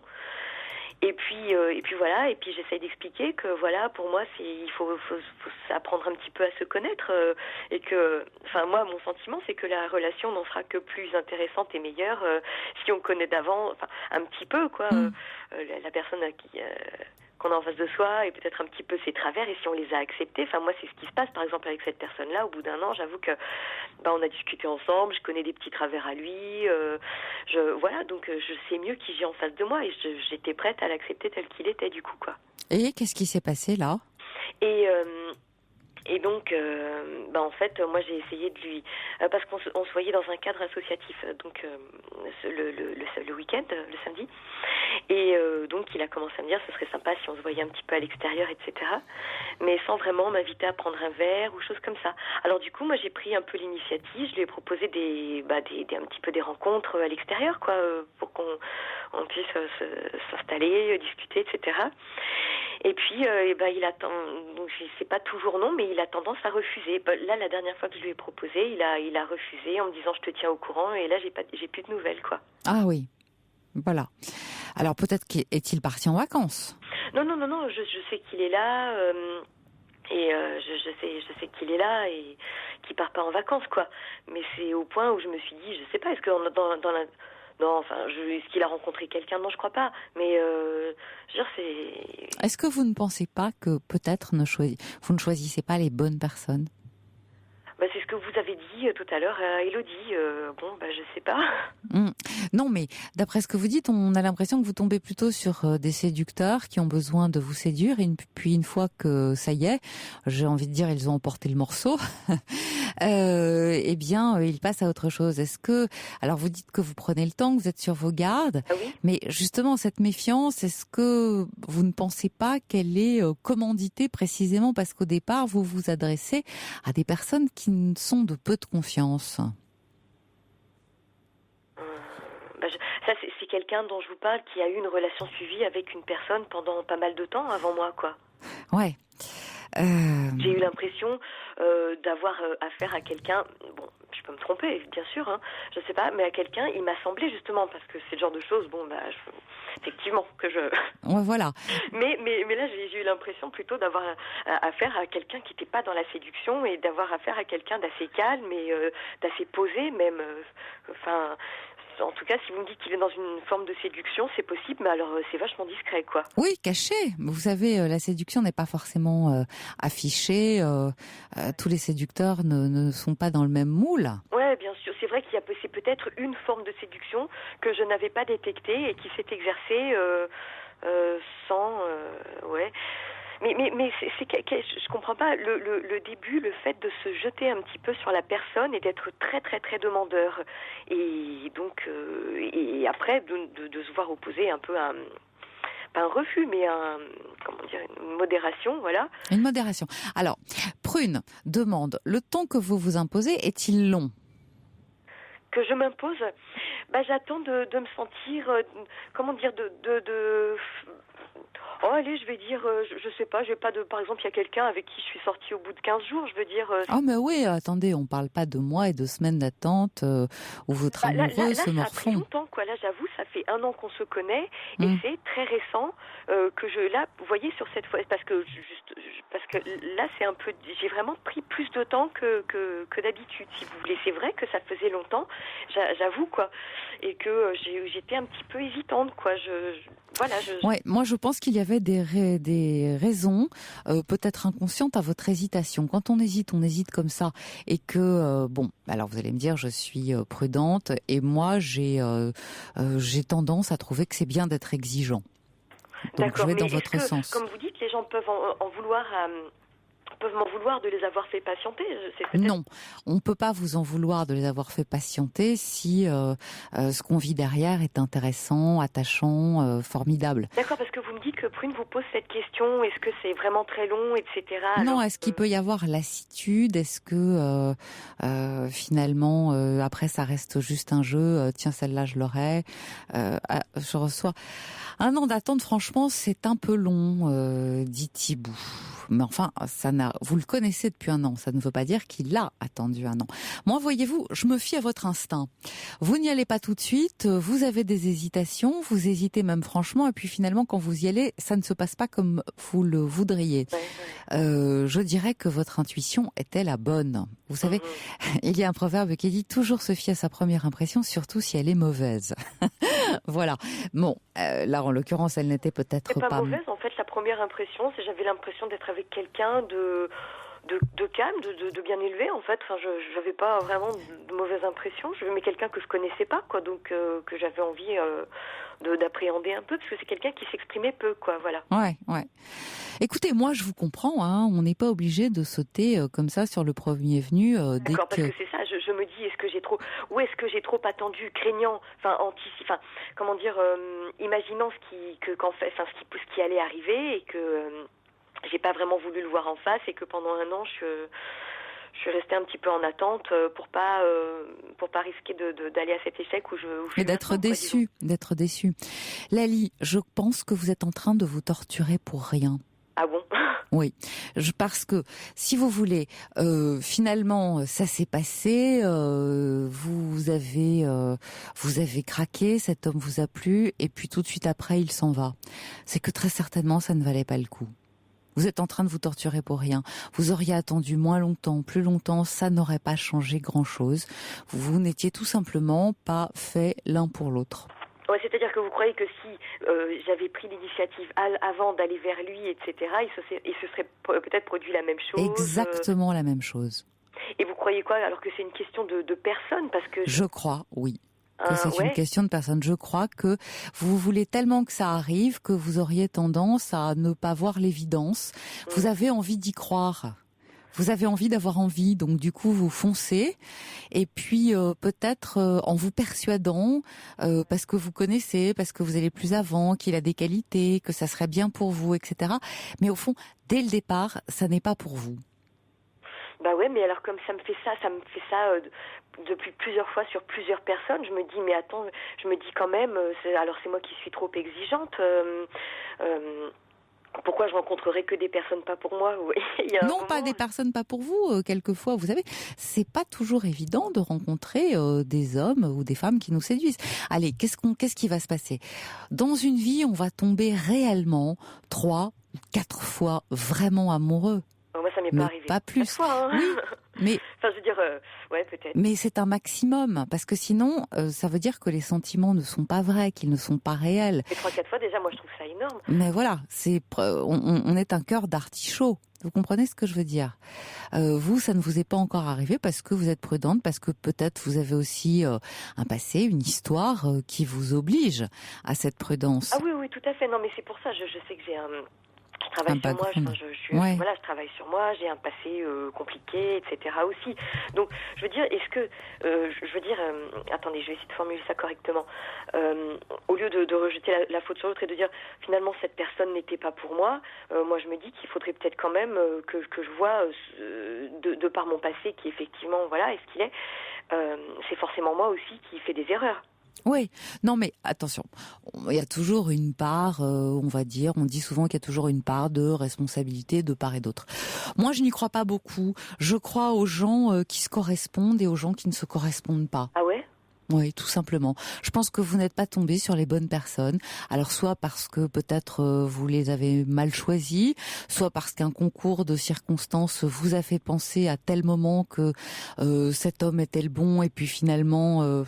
ça ne s'est pas avéré dans la réalité. Je crois que quand c'est vraiment pour nous, on ne passe pas à côté. Mais c'est intéressant ce que vous dites parce que souvent quand même on explique les échecs, les difficultés relationnelles des gens par leur passé. Mais vous avancez l'argument selon lequel il y a des personnes qui ont des passés tels qu'ils compliqués et qui sentimentalement trouvent quand même la bonne personne. Mais tout à fait, et heureusement encore, vous imaginez, chaque histoire, c'est ce que je disais tout à l'heure, est différente, mais il n'y a pas d'histoire sans histoire. On a toujours un petit paquet, une petite valise qu'on se traîne. Rien n'est jamais facile, rien n'est jamais tout à fait évident. Alors bien sûr que le fait d'avoir ces petits paquets ne va pas nous empêcher d'aimer et d'être aimé. Heureusement encore. Voilà, bon, mais quand c'est un paquet un peu plus gros, on peut imaginer que ça intervient quand même, quoi. Ça peut, mais au fond, vous êtes prudente, mais vous me paraissez néanmoins assez lucide. C'est-à-dire que vous êtes sur vos gardes, vous ne voulez pas faire confiance à n'importe qui. Alors, je ne dis pas qu'il y a eu lassitude, peut-être que aussi l'autre en face a senti cette méfiance et a senti qu'il ne serait peut-être pas à la hauteur de vos attentes. Ouais, ça peut arriver. Et dans ce cas-là, encore une fois, tant mieux qu'il soit parti. On ne risque jamais rien à être exigeant pour soi. Il n'y a pas de raison de ne pas l'être. Et si on l'est trop après... Mais trop, ça veut dire quoi? Eh ben, ça veut dire qu'on joue les difficiles... Enfin, comment dire je veux pas monopoliser l'antenne. Non, mais allez-y, c'est intéressant ce que vous dites. Parce que souvent, on dit que certaines femmes... ne trouve pas parce qu'elle trouve toujours quelque chose à reprocher à l'homme qui est en face d'elle. Moi, on me dit oh mais tu cherches toujours, enfin tu ne cherches pas des défauts chez cette personne, prends-la telle qu'elle est. Enfin souvent on entend ça quand on peut dire aux femmes tu t'es avec personne parce que t'es trop exigeante, et ce sont des prétextes que tu te trouves pour ne pas entrer dans la relation.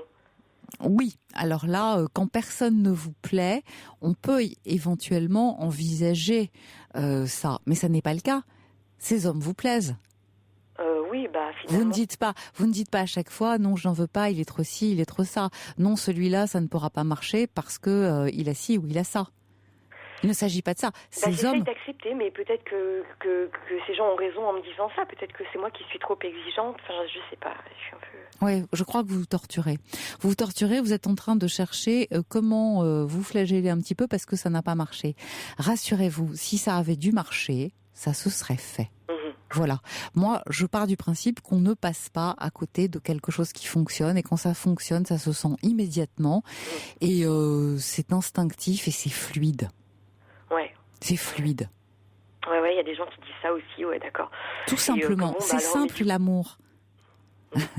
Beaucoup plus qu'on l'imagine. On se plaît, et puis voilà, on enchaîne. Et quand ça ne se fait pas, très souvent, c'est que ça ne doit pas se faire. Mais on passe rarement à côté. D'accord, donc dans cette situation, vous me suggérez en fait d'être un petit peu fataliste et de me dire que c'est un peu le karma qui est comme ça. Oui, tout simplement, mais rien ne vous empêche aussi de réfléchir la prochaine fois que vous trouverez un homme séduisant, qu'il vous plaira à la manière de vous y prendre. Et je vais vous dire, le meilleur moyen, c'est d'être spontané, sincère, naturel. Il vous plaît, faites-le lui savoir. Rien n'est plus gratifiant pour un homme que de sentir que il est désiré, qu'on a envie d'être avec lui, par exemple. Tout simplement. Dédramatiser, vous dit Prune. Et puis, je reçois un autre message de la part de Kitty qui dit « Il arrive que l'amour arrive lorsqu'on est déjà dans la relation. » Oui, mais enfin, on va pas se forcer. Un autre message de Prune qui disait « Ne regrettez pas son départ, sans doute, il ne vous plaisait pas assez. Donc, bonne route. » Et alors le problème, c'est que cette personne, je risque de par exemple, samedi prochain, c'est une activité à laquelle je participe et où il sera aussi. Alors Eh bien, vous allez tout de suite le savoir. S'il tente un pas vers vous, c'est que tout simplement, peut-être qu'il est sorti, vous avez dit vous-même, d'une relation un peu longue, il avait besoin d'un peu de temps pour réfléchir et pour se lancer à nouveau. Donc s'il vient vers vous et qu'il vous plaît, pourquoi le repousser ? Mais dédramatiser, je vous le répète, c'est simple, l'amour. Il m'a déjà fait ça, le truc de s'éloigner quand je m'approche, et puis après, quand je le revois, il recommence à faire des pas vers moi, quoi. Ouais, alors ça, c'est le propre du séducteur et de l'allumeur. Laissez-le venir. Laissez-le venir. Vous allez bien voir. D'accord, donc à la limite, s'il revient, bon ben voilà, mais par contre, je lui fixe plus de rendez-vous, j'attends que ça vienne de lui. Ah oui, voilà. Et puis si vous lui plaisez, ne craignez rien, il va vous le fixer, ce rendez-vous. Ouais. Depuis la nuit des temps, c'est comme ça. S'il vient vers moi et que voilà, qu'il enchaîne pas, parce que je veux dire, il y a un moment où il va falloir que moi j'arrive à dire. Lali, c'est simple. Quand une fille plaît à un garçon, il essaye par tous les moyens de lui donner rendez-vous. Donc. Et s'il le fait pas, alors s'il le fait pas, il concrétise pas plus, bon bah c'est à moi un moment de dire stop, il cherche juste à m'allumer et puis voilà, quoi. Exactement. D'accord. Ouais, ok, d'accord. Bon. Bah écoutez, je vous remercie. Mais je vous en prie, mais arrêtez de vous torturer. Vous n'y êtes pas pour grand-chose. Bah oui, mais c'est quand même bizarre de se dire à 34 ans, alors j'ai jamais rencontré la personne qui me correspond. Mais parce que vous avez non pas un degré d'exigence, mais vous ne voulez pas vous engager à la légère et vous voulez que je vous dise, vous avez bien raison, parce que sinon après, être déçu, ça fait mal et ça fait souffrir. D'accord, donc à la limite, mieux vaut que ça arrive, comme vous. Pour la bonne cause. Au début, et puis c'est vrai que moi j'ai une personnalité assez, existante, quoi. C'est vrai que j'ai beaucoup de personnalité, donc c'est vrai que quelqu'un face à moi, c'est pas forcément facile de faire le poids. Ça, je veux pas être présomptueuse en disant ça, mais c'est un peu vrai, quoi. Eh ben voilà. Bonne chance à vous en tout cas, Lali. Bon, merci beaucoup, Caroline. Au revoir, à bientôt. Pour intervenir dans l'émission, appelez le 39 21 34 centimes la minute.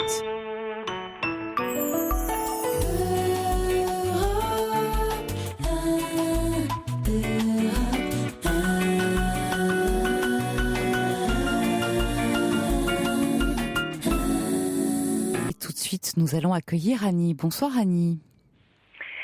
Bonsoir Caroline. Alors, je m'appelle Annie. Oui. J'ai 62 ans. Oui. Je me sens un peu éloignée des problèmes que vous avez eus avec vos précédentes interlocuteurs. Oui, mais toutes les questions sont intéressantes, Annie. Oui, non, mais ceci dit, j'ai vécu les mêmes choses qu'elle. Hein. Alors non, simplement, ce qui me préoccupe le plus, c'est que je viens du Nord. Je suis arrivée en Gironde parce que mon mari et moi l'avons souhaité pour prendre une retraite heureuse. Et puis malheureusement, mon mari, on est arrivé en janvier et mon mari est décédé en mars. Oui. Moi j'ai 62 ans, il en avait 75. Oui.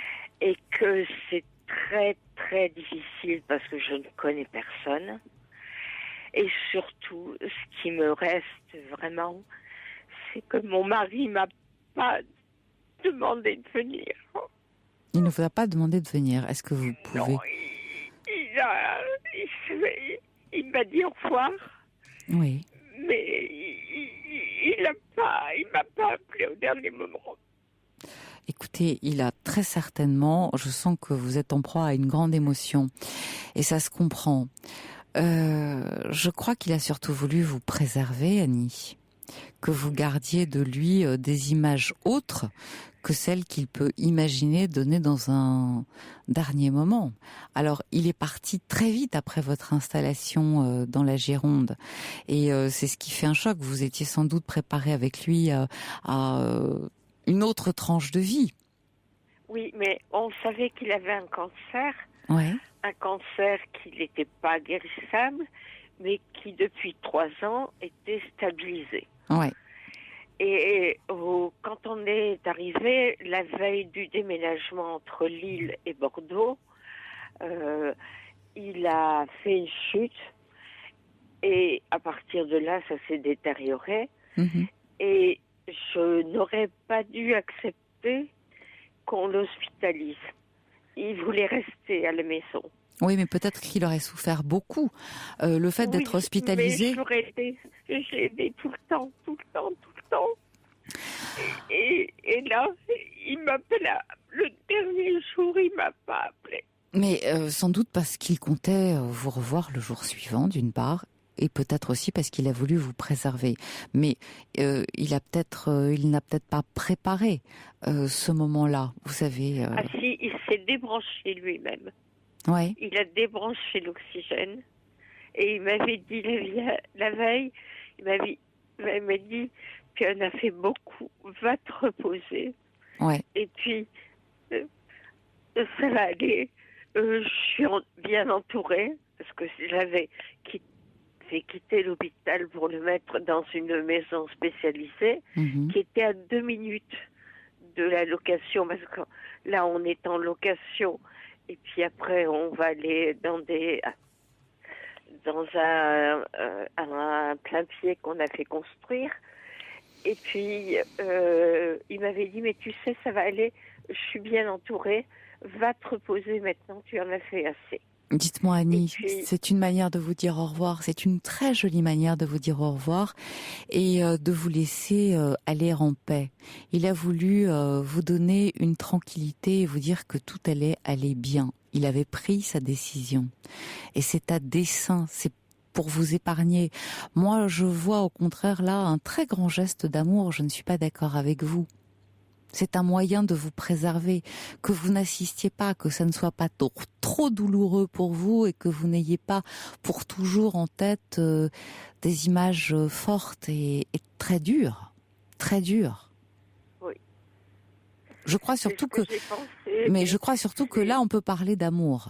Il vous aimait vraiment. Et c'est pour ça qu'il ne vous a pas appelé, pas pour une autre raison. Il a cherché à vous préserver. C'est ce que mes parents sont morts il y a 20 ans, mais ils me disaient toujours que mon mari, parce qu'on était mariés depuis 42 ans, avec des hauts et des bas, comme dans tous les couples. Et puis mes parents me disaient toujours, mais tu sais, quoi qu'il arrive, ton mari t'aime. Ouais. Et en fait, je crois qu'ils avaient raison. Oui, je crois que vos parents ne manquaient pas de discernement. Quoi qu'il arrive, ton mari t'aime. Et je pense qu'il vous a donné une très grande preuve d'amour. Vous vous en doutez parce que c'est en fait vous qui vous faites des reproches. Lui oui, ne vous en... J'aurais voulu être là. Oui, vous auriez voulu, vous pensez que ça aurait été mieux et que ça aurait été plus utile. Rien n'est moins sûr. Peut-être que ça lui aurait rendu ce moment beaucoup plus douloureux, beaucoup plus difficile. Si vous dites qu'il s'est débranché lui-même, c'est qu'il avait pris sa décision, qu'il avait décidé d'arrêter de souffrir. Vous parlez d'une chute, il vous a peut-être caché en réalité la difficulté de ses souffrances.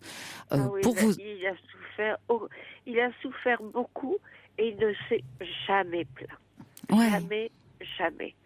Et là, quand il a été hospitalisé, on venait d'arriver, au bout d'un mois, on était en face de Royan, donc en Gironde.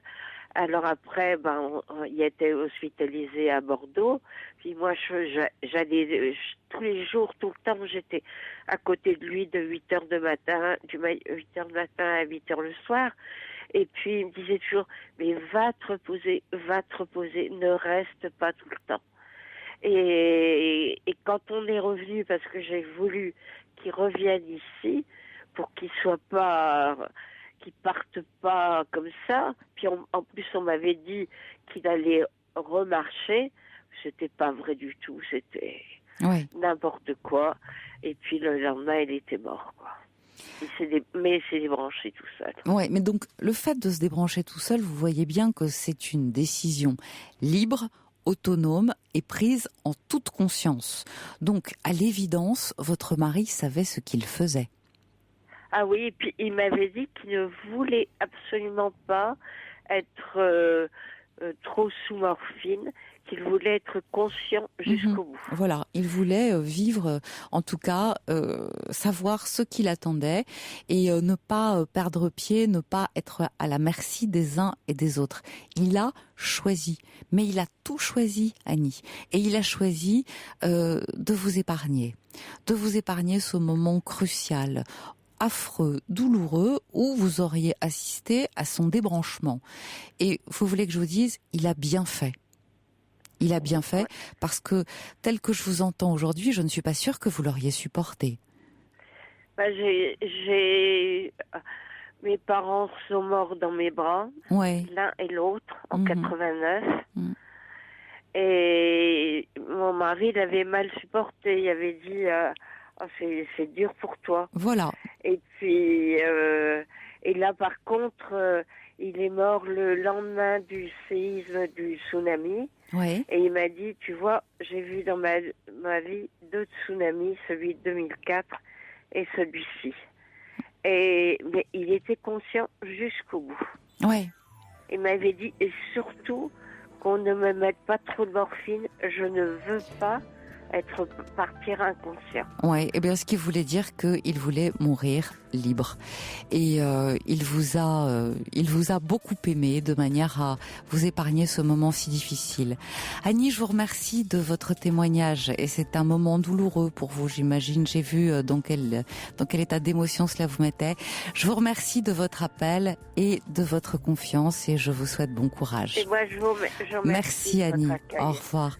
Au revoir. Nous nous retrouvons demain à la même heure, 23h. Je vous souhaite à tous une très belle nuit sur Europe 1.